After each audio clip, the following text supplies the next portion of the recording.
he's kind of like, I guess for a lot of us around here, like another father figure. So he's been great in that aspect. He's a tremendous guy, very dependable, very trustworthy, just a great guy. I'll give you the shirt off his back. There's a popular saying that we may have heard at some point. It goes, give someone their flowers while they can still smell them. We hear this a lot for people who hold big legacies behind them, and this certain legacy reigns from a local gym. The good thing about Don is that he knows so many things about different sports that he can make the workout sports specific to the event you're doing. And that's the thing that I like so much about him. Extending his strength knowledge all throughout central Louisiana, Don Fields will tell you that his journey to this point has been a wild one. Long, hard, extremely rewarding. So rewarding, very much so. It all began in the late 80s when he found his way to Alexandria, moving from Austin, Texas. He had experience as a graduate assistant and a trainer from the University of Texas. He then began a strength camp where he began to build his clientele in and out of another local gym, but once his clientele grew more and more, Built by Don Fields was born in 1992, and the book continued to write itself from there.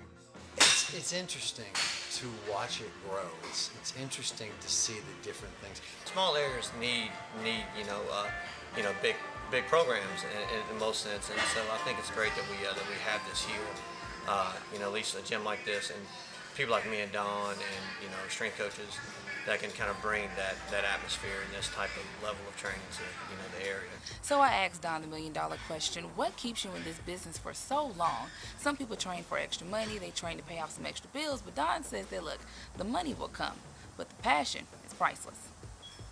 If you do what you're supposed to do, whatever it is that he's directing you to do, the money will come.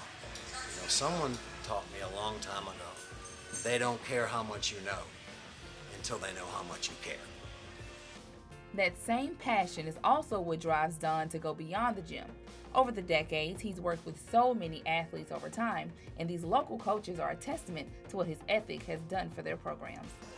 Dealings with Don was whenever I was coaching at Pineville High School, when we were really on top of our game with our track and cross country program, and got him, and he worked primarily with our cross country team, and we ended up winning 4 state championships during that time period, and won several in track, and several runner-ups too. So we've been good friends through the years since then.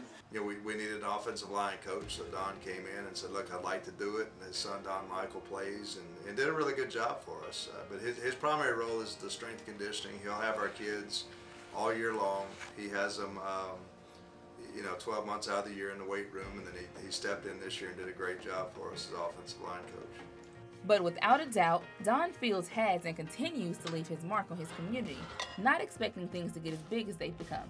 He says he feels as though he's doing his due diligence. My father has been around. My father is a great influence, but there are certain things where a parent's knowledge of certain things ends and somebody else steps in to kind of train and take over whatever the parent has laid down. And with him, that's kind of where he stepped in. That's why I'm here. That's why God put me here. I mean, it's I've always had said this all along.